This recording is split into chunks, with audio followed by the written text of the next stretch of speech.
kind of random. What does joining Hip Hop Now's Patreon mean? It means supporting the kind of hip hop content that keeps you updated on the latest hip hop news and moves. It means supporting the production of content like That Time in Hip Hop and Hip Hop Now Reviews. It means you care about the conversation and preservation of hip hop music and culture. Hip Hop Now Patreon supporters get access to bonus content, merchandise, and more. Support the movement. Become a supporter of Hip Hop Now podcast today at patreon.com/Hip Hop Now.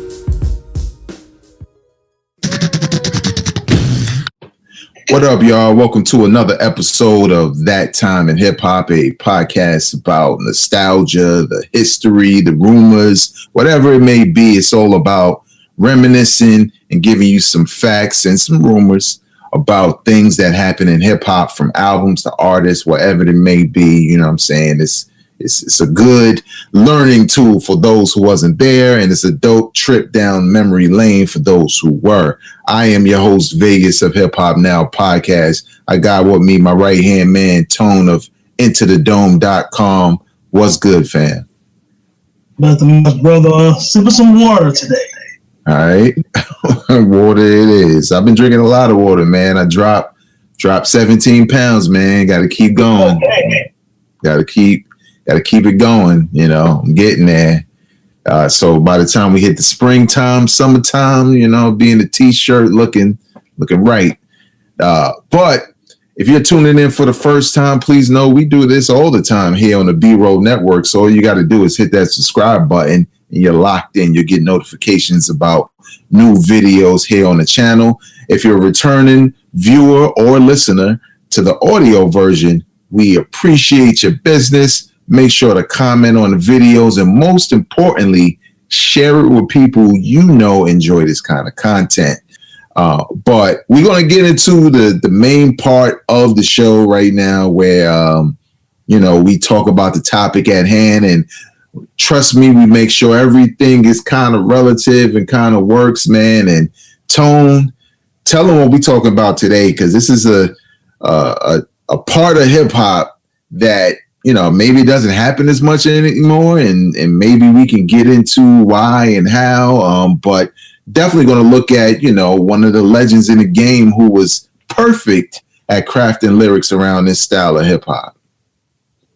Man, I'm gonna tell you, this time in hip hop is when rap music kind of went to the graveyard, man. Rap music kind of went to church. Rap music kind of went to the funeral home. And what I mean by that is, that time when Scarface dropped, I seen a man die. So, yeah, just real quick for some people. There's two names to the song. Never seen a man cry, and I seen a man die. Yeah. Even though you do the research on the song, he used both of that when Scarface released that song on his classic 1994 album, The Diary. Yeah. So, Scarface to me was the first MC when I heard that song that made me look at life, mortality, and just spirituality on a different level, you know what I mean, as opposed to anything I heard before that. Because before that, you know, at one point, hip-hop was a lot about fun in the 80s and partying and things of that nature. Of course, you had the serious song and the message about Flash and Melly Mel. Of course, you had some songs like Public Enemy and just serious songs, but no song to me captured life and death in the same manner that Scarface would do.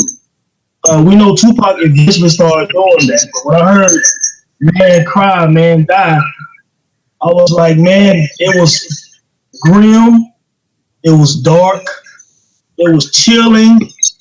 You know, you see the video and it showed when the guy's trying to hold on to life, and Scarface is like the Grim Reaper sits in a hospital bed,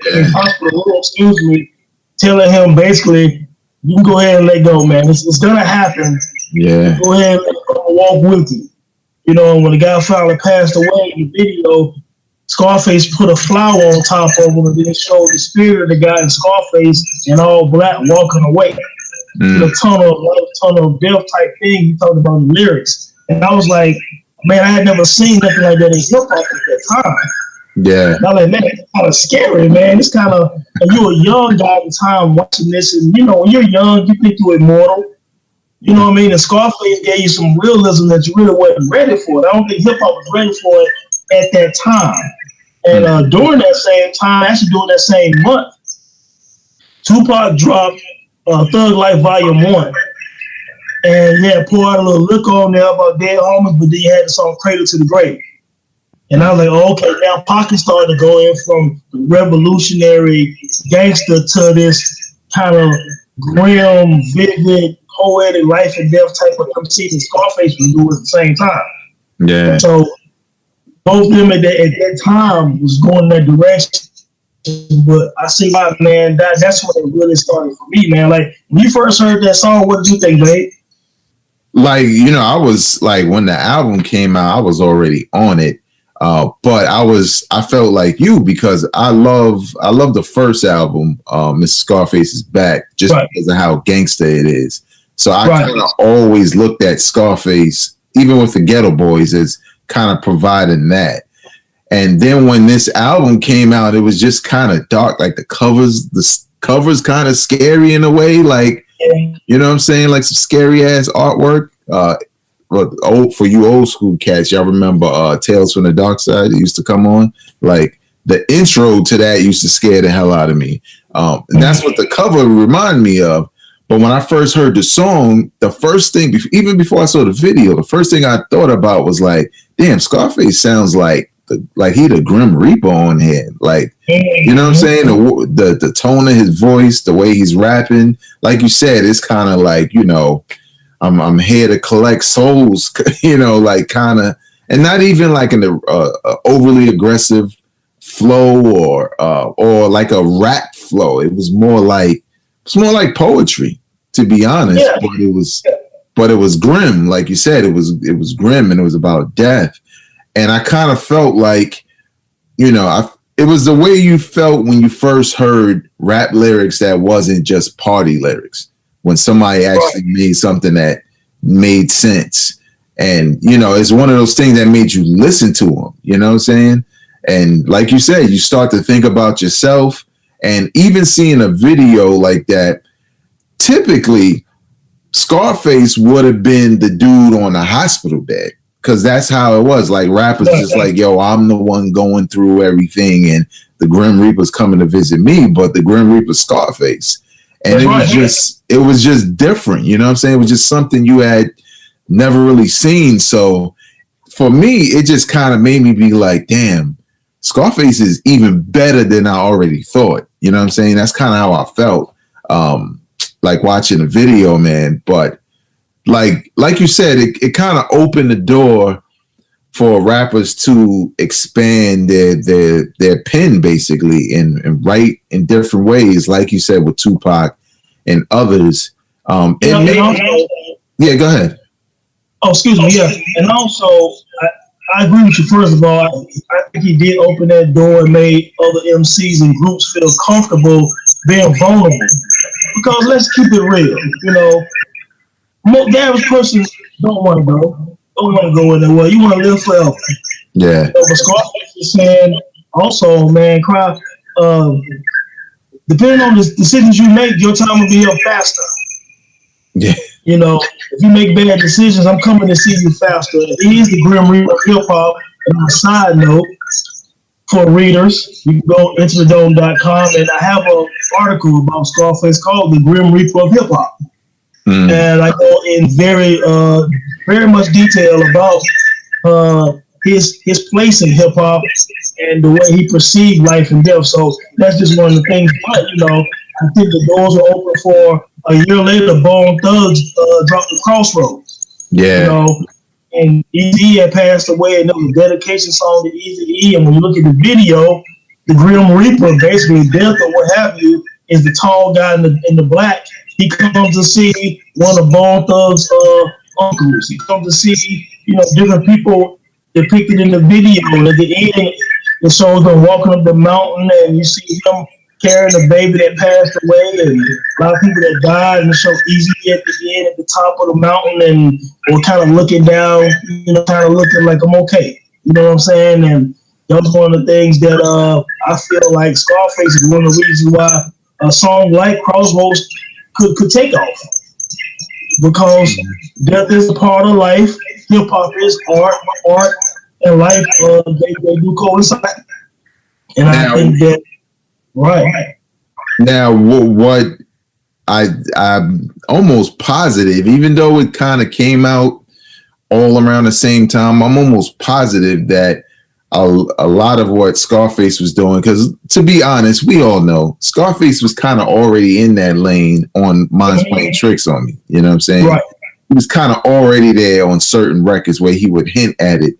It's just that this song was so much a captivating record for what it was, that it was kind of him putting a stamp on it, like about mortality and people dying and stuff like that. But in the early 90s, though, there was a movement, and whether it was sparked by him, Scarface definitely did it the best.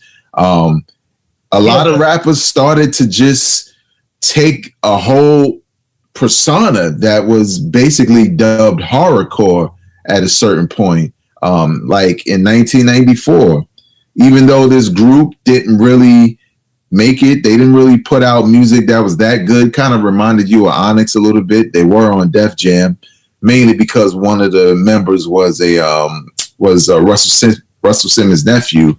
Is a group called the Flatliners. They came out in 1994, straight horrorcore. More along the lines of like what is it, metal or whatever, where it's a lot of satanic talk and stuff like that. But they were rappers, and then obviously you had Gravediggers and other songs like that kind of had this horrorcore movement that I think, in retrospect, Scarface really did it the best, because you can relate to it more. You know what I'm saying? It was real. It was just one of those records that, when you look at that whole early 90s horrorcore movement that really just lasted maybe not even as long as disco lasted, you know what I'm saying? It was just like a snapshot in time. But when, you heard the Scarface record, it was different. Obviously Crossroads and other records came out, but when hip hop had that little moment of horrorcore rap, did you feel like this was a new genre or a new wave that was going to take over? Did you feel like, maybe it was a phase in the history of hip hop? Well, when I think about like the Gravediggers and some of those guys, I thought that was just going to be a little moment, a little fad type thing. The Scarface reality rap, I knew was going to be his style of reality rap was going to continue into hip hop next few decades or what have you, and it did. You know what I mean? Because it was authentic and it wasn't like a gimmick. Some of those other groups, even some of the little Redman, dark tracks and stuff, that was just gimmick, having fun with it. Russell did some of that stuff, the Grades, whatever. But when Scarface did that, like I said, out there you had Bone Thugs, and then I remember you had Mortal Technique had this song Dance with the Devil, very vivid and raw. And Eminem had Kim, and DMX had Damien, and so you had this influx of those type of songs, but those artists were more than just that gimmick. They were vivid in their stories and very diverse in themes. But horror kind of rap that you speak of, I figured that would be kind of short-lived, and it really was. You would hear a song here and there by artists, but that wasn't going to last, because it kind of beginning. Scarface set it off, because before Scarface, there were songs about death, but it was more like dedication songs, like when Pete Rock and CL Smooth did Troy. Yeah, it was about death, but not in the same vivid context. It's more like this person passed away, we're showing love to this person. You know what I'm saying? So it was still kind of light. Scarface made it dark, and like I said, after that, and then let me just say this real quick. The reason why Scarface the king of this, because for any listeners, he also had a song, the last track on his album, Last of the Dying Breed, he had a song called In My Time. And at my time, he's rapping about his funeral. And it's probably the most vivid and grim rap song I've heard, and I've been listening to hip hop since '85.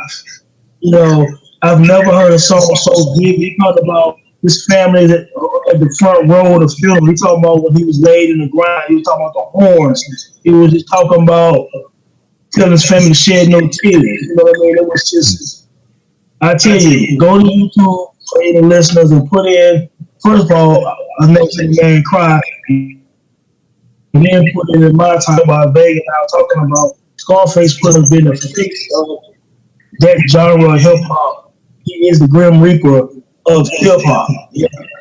Yeah, I think one thing about this record and Scarface, like history of making these kinds of records, shows that, like you said, the horrorcore thing, even though you still had artists that carried it on, on the low, like this dude Necro, and I feel like Eminem's Relapse that came out a couple of years back kind of reminded, it was kind of in that lane because he was kind of playing a serial killer for the most part with some of them joints. But I kind of feel like what Scarface did was different. It wasn't gimmicky. He wasn't trying to be the Undertaker like it was WWE. He, like you said, he was just making reality rap, but he wasn't jazzing it up. He was making it what it was, like, yo, it's death. So I'm rhyming like this. The beat is like this. It's grim. It's scary. You feel uncertain listening to it. But it's a reality you have to deal with. And what's dope about that is that can be done on anybody's album. You know what I'm saying? Like what the Flatliners and what Gravediggers were doing was more so like, yo, just spit bars about death and everything evil and stuff like that, and it was more like wordplay to it. Whereas what Scarface was doing, it was more like you said, Tone, everybody's going to go at one point or another. And how that person views their own mortality is interesting. You know what I'm saying? Like, so you have Scarface's version, but what if every rapper was required to talk about death and what it would be like for them? What would that sound? Right, because to me that challenges them to step out of their comfort zone instead of just telling like some little story that we know is make believe. Like, for example, Eminem is a great storyteller in terms of, he had a song called "Just the Two of Us." And he has his little daughter in the back of the car, and his baby, you know what I'm saying? And he drops her in the water, and he vividly tells a story about him killing her and throwing her in the water and throwing his widow. You know what I mean? So that's kind of one of the things when somebody look at that as funny. Or like I said earlier, when DMX gets gaming, it's kind of dark and grim, always dark and hell is hot. But then you have that reality type of joint again, like what Tupac did. Life goes on All Eyes on Me. And it's like, okay, it's about death and it's just talking about the reality of life. And of course, I ain't mad at you. But I was also looking just now at an underground rap group called the Boogie Monsters, we spoke about on an earlier show. And they had a song on here called Mark of the Beast and Old Man Jacob's Well and stuff like that. And they were kind of Christian rap, conscious rap. But, those two tracks right there, they kind of talking about life in that same kind of Scarface context. Yeah. Nas being the vivid storyteller he is, when he did the song Dance on God's Son for his mom, you know what I'm saying? He's talking about the life of his mom, and he wish he could dance with her one more time. He even rapped about dancing with her in heaven. You know what I'm saying? And he also had a song like that, if I'm not mistaken, on Hip Hop Is Dead also. We was kind of talking about life like that. And I'm gonna try to find that song. But certain artists are not afraid to push that level because it is uncomfortable.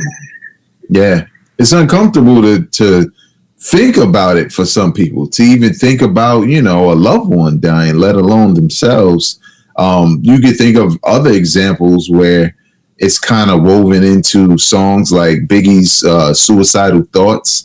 You know what I'm saying? The album was called Ready to Die. And when you call an album that, and you kind of have a through line that kind of shows you this person's life and the different modes and things they went through, and it just ends with this dude dying, or even life after death, you know, dealing with it in that way with the album cover, with Biggie basically dressed in a similar way to Scarface. Or you can look at, yeah, go ahead. Yeah. Oh, excuse me. Yeah, I think you hit it right on the nail, right on the head, babe, because Biggie's was a violent type of imagination, because Ready to Die was basically a diary of his day or time period, and suicidal. It started with him being born, and it ended with him killing himself. You know, and Puffy was, and because life is just so whatever, and Puffy was the voice of reason, like telling this dude, man, I'm on my way over there, man. Stop talking like that. You know what I'm saying? Yeah. And then, you know, it was very grim and blasphemous. Yeah. You know, he was saying he don't even want to go to heaven with the goody goodies. You know what I'm saying? Like tails and black hoodies, you know, whatever. So he was saying, man, y'all can have that. You know what I'm saying? I don't even want to go where it's that nice. So he was kind of making a mockery of it, very dark and grim. Again, he did rap like that song, you know about after somebody kill you, and he did that song on Life After Death. It was, I mean, you know, the album cover is him in front of a hearse. Yeah.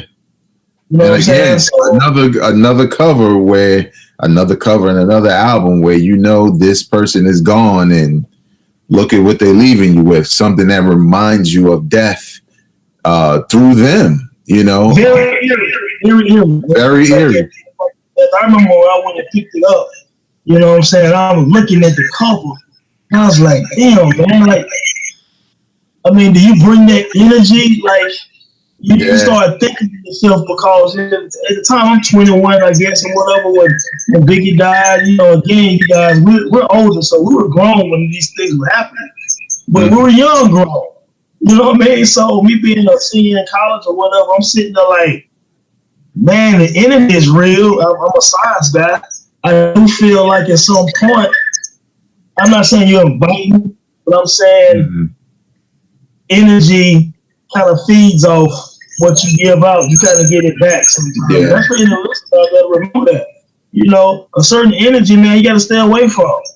You know, you can't invite that to your life like that, man. I kind of felt to a degree that Pac talked about death a lot. He talked his own death a lot. Biggie did that as well. See, Scarface, he didn't disrespect life and death the way I feel like some artists did. You were just giving you a grim picture of what life can be. You know what I'm saying? If you do certain things, and he wanted to show you that, hey, I've even thought about my own mortality before. I'm just sharing it with you. But I think in a sense, man, he was doing it with respect. Yeah. You know what I'm saying? Not kind of making a mark out of Ready to Die, Life After Death, you know, all this kind of stuff like that. A lot of rappers was doing. You know what I'm saying? I felt like they were kind of young and naive to it. And I think Scarface was a mature MC even in his younger years, saying, hey, I'm just showing you the real.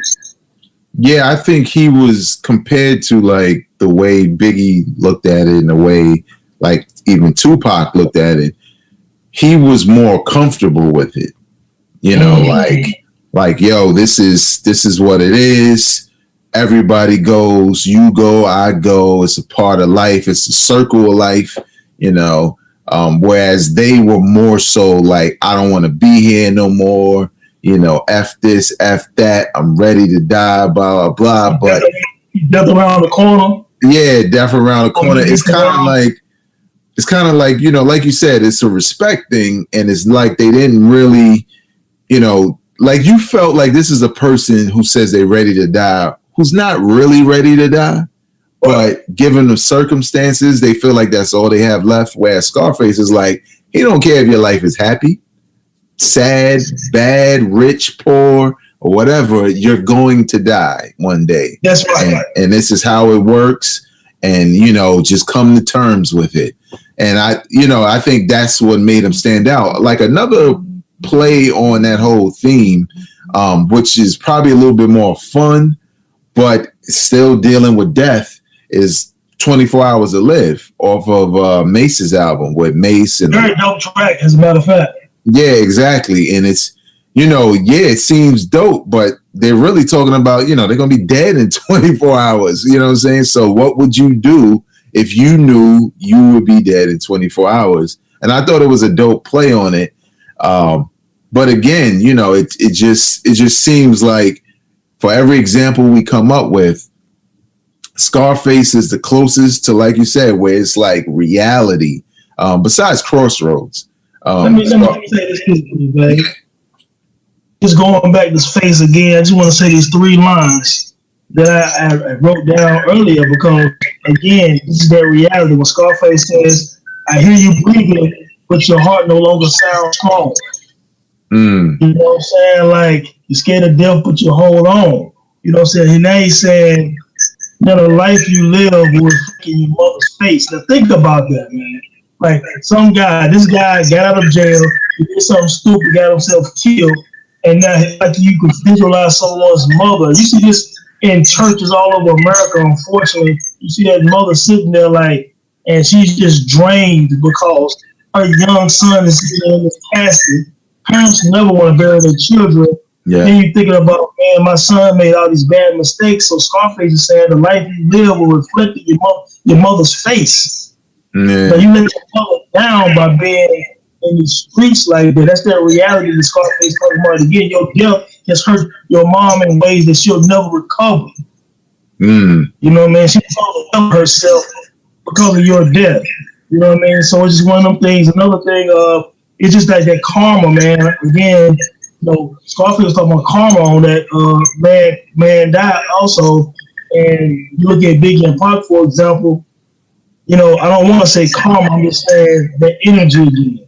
Yeah. So, man, Face had some lines on that song, man, and, it just so, man, I'm going to feel a lot of, man, but it brought me back to that, man. And I tell you, this dude really, he can write a horror book, man. Yeah. And he can write a book on I love to read like a memoir of Scarface because I feel like his vulnerability has possibly made him, to me, probably one of the top 10 MCs of all time, man. Yeah, and a very, very, very slept on storyteller in the history of hip hop. I think what we kind of unearthed in this conversation is, and this is just a small portion of what he's given the game, but there's something that he's given the game and he's been like one of the best, if not the best at it. And obviously meant all the people we named in some shape or form were influenced by what he was doing because no one was doing it like that. You know what I'm saying? Of course, everybody was doing their version of it. But there was a time where rappers just wasn't rapping like that. That was considered a no-no because, you know what I'm saying? It's kind of, maybe it's like boring. Maybe it's not, entertaining to some people. But that's the thing about the early 90s of hip hop and why you always hear the old heads getting a little angry with hip hop today is because every artist, for the most part, you can tell they thought about their projects. They thought about their records. Right. And it made you feel like it was worth your time to listen because it was worth their time to even write it or create it. But Tone, like, this is the thing, right? This thing has happened so much in hip hop now, it's probably hard to identify because it's just normal to kind of have somebody talk about dying and not caring or whatever the case may be. But do you think that it could ever get to that level again that Scarface had it where, because look, this is the other thing that people need to remember that you said earlier. This was a single with a video. Right. This would never be a single in the Bad Boy era where everything had to be radio. It wouldn't be a single now. Like, it's too grim, but it was a single with a video and it was an extremely popular record. So do you think 2018 and beyond could some artists or maybe even Scarface again, could someone come out with a record similar to that again and be successful with it? Well, before I answer it, let me also say this.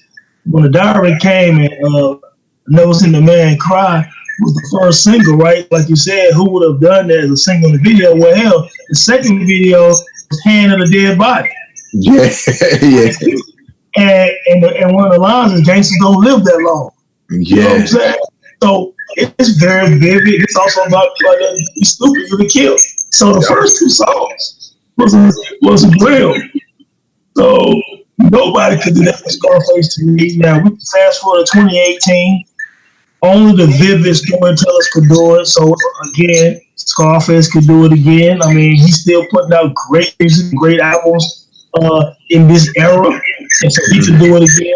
I do believe Nas could do it because Nas is so vivid with the storytelling. Absolutely could do it again. I mean, on Play On, Hip Hop Is Dead, he rapped about dying. He rapped about his funeral and his daughter being at his funeral and things of that nature like that. So he did that song, Play On with Snoop Dogg on Hip Hop Is Dead. So he's kind of rapped about that before, and he could absolutely do it now. Yeah, more than something like I said, could do it again because he had that Dance with the Devil that was very grim. He could do it. A focused Eminem could do it. Joe Budden could do it. I was loving Joe Budden's song, Black Cloud. Check that out, anyone listening. Joe Budden, Black Cloud. So Joe could do it. Those are the ones that come to mind to me that could do it. DMX could do it. So those kind of guys could do it, and it would still sound authentic. Yeah. But I would caution a lot of other MCs, if you're not serious with it, don't make a mockery out of it. It'll sound like a gimmick.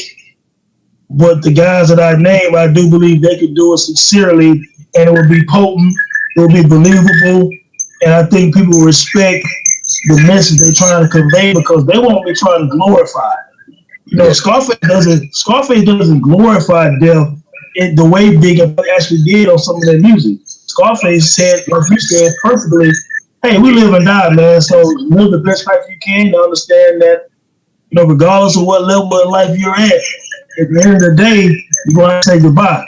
Your loved ones going to have to say goodbye to you. Yeah. And so that takes a special skill for that to sound pure in a sense without trying to make it seem glamorous to die.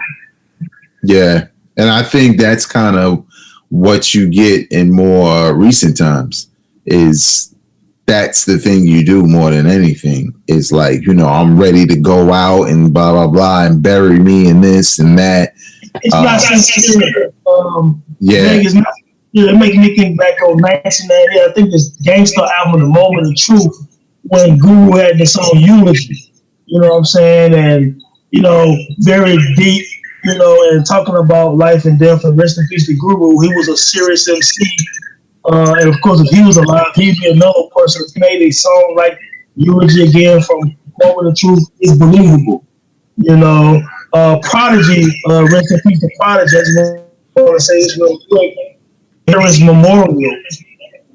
It was about life and death and losing his friends, losing his grandparents. At the end of the song, him and some of the guys, I think his mom was saying rest in peace, and it was naming all these different people that was in their lives. You know what I'm saying? Mom, grandma, granddad, yada, yada, yada. Prodigy had that same spirit and soul that he could have a song like Veterans Memorial, and it was believable. He wasn't glorifying it. When he said you can never feel my pain on the HNIC, he wasn't glorifying his pain and eventual death. He was letting you know, man, y'all don't understand what I'm going through. Yeah. Yeah. And some days I'm in pain all day. Yeah, and I think of a lot of people sometimes look at hip hop content as strictly entertainment because they really only follow radio friendly singles that tend to not really have much to say. But there's so much hip hop, and not just from the early 90s, but so much hip hop like Seeing a Man Die that really make you think, as an individual, as you listen to it and really stick with you. Like, like when he did the song with Tupac, Smile. That's another record that, yeah, man. Yeah, absolutely. Smile. that record just fills you with that emotion of, one of Tupac's greatest features, like, also came out after he died. Like, Tupac was at the height of his powers, but it was really dope to just see them come together and kind of do that on that same level, man. And Scarface kind of really set the tone, man. He set the tone of the way you should look at reality rap and really try to give you a conscious message without really like being preachy with it. By talking about himself, by talking about others, and it never came across in a way. It came across as a wise man talking, you know what I'm saying, or rapping in this case. Yeah. And one more quick thing on Scarface, as far as like moving to one of his albums after the Diary was The Fix. He had a song in there called Someday with Faith Evans that was still about life and death, and it was to me it was a celebration of life. It wasn't as great, but it was about life and death, nevertheless. Then it had a song with Killer Price called Heaven. Mm-hmm. You know what I'm saying? On The Fix. So that was just Scarface again, bringing it back home, bringing it back to church, also bringing it back to, the reality and mortality of all. So, again, he was consistent with this. He had done it pretty much his whole career, but I think it really got to the apex of that style on The Diary. And then they kept going on The Fix and Last of the Dying Breed and other albums that he's had. But that's when they really went skyrocketing. I'm going to master this style and this genre, and I'm going to bring a whole new visual of how I look at life and how, again, like you said, hip hop is vast. Hip hop is very diverse. Probably not just gangster rap or party rap or sex rap, drug rap, whatever the case, however you want to describe it. But hip hop is life also, like Mos Def said on Black on Both Sides. Hip hop is us, and whatever's happening with us happening to hip hop. And Scarface talking about death because you see a lot of death from a lot of people who were living wrong. Yeah, and it's inevitable. So, one day your favorite MC will not be here anymore. It's just inevitable for all of us. But to you guys who are watching, to you guys who are listening, were you around when this song dropped, when the album dropped? Leave your comments in the comment section below about Scarface, about the album, about the history of these types of mortality raps, reality raps, whatever have you, and your general opinion on it. We like to know. We obviously will definitely chime in the comment section, let you know how we felt, in further detail. But still a very dope record, one of those records that probably get forgotten because rap has changed so much within a short span of time, even in the 90s, that it could easily be forgotten of how much of an impact that record by Scarface kind of had on his peers as well as hip hop fans. That's going to do it for us for this week, man. We hope you enjoyed the program. Definitely leave your comments in the comment sections, whatever it may be, leave it there. We will definitely hit you back, let you know what's up. Also subscribe to the channel to stay locked in so you can get the notifications every time we post a new episode. Like you can see in the background, we've been doing this for a while. So if you enjoyed this show, go ahead and binge. We only ask for an hour of your time. You know what I'm saying? No 2-3 hour podcasts here. We get to the facts and we get about your life. You know what I'm saying? But you go away knowing you learned something, man. Also, you can check me out on my podcast, Hip Hop Now Podcast, which is all about hip hop news. You can visit intothedome.com and read some very dope articles, not only about hip hop, but a whole bunch of other genres and perspectives that Tone gives on artists that you want to check out. And also, Tone, like, I know they're watching. You see it in the video in the back. They see it here, man. Can anybody get some of this merchandise you got, man? Because I ain't gonna front, man. The hoodie looking crazy, bro. Well, I appreciate it, man. Well, yeah, last year I was still immersing, trying to jumpstart the dome. So, yeah, we'll be looking into some of that in the spring again, my dude.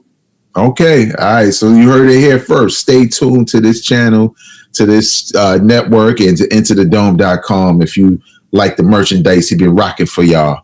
On behalf of myself, Vegas of Hip Hop Now podcast, and Tone of intothedome.com, go out and support real hip hop. Peace. Peace. Dropping on random.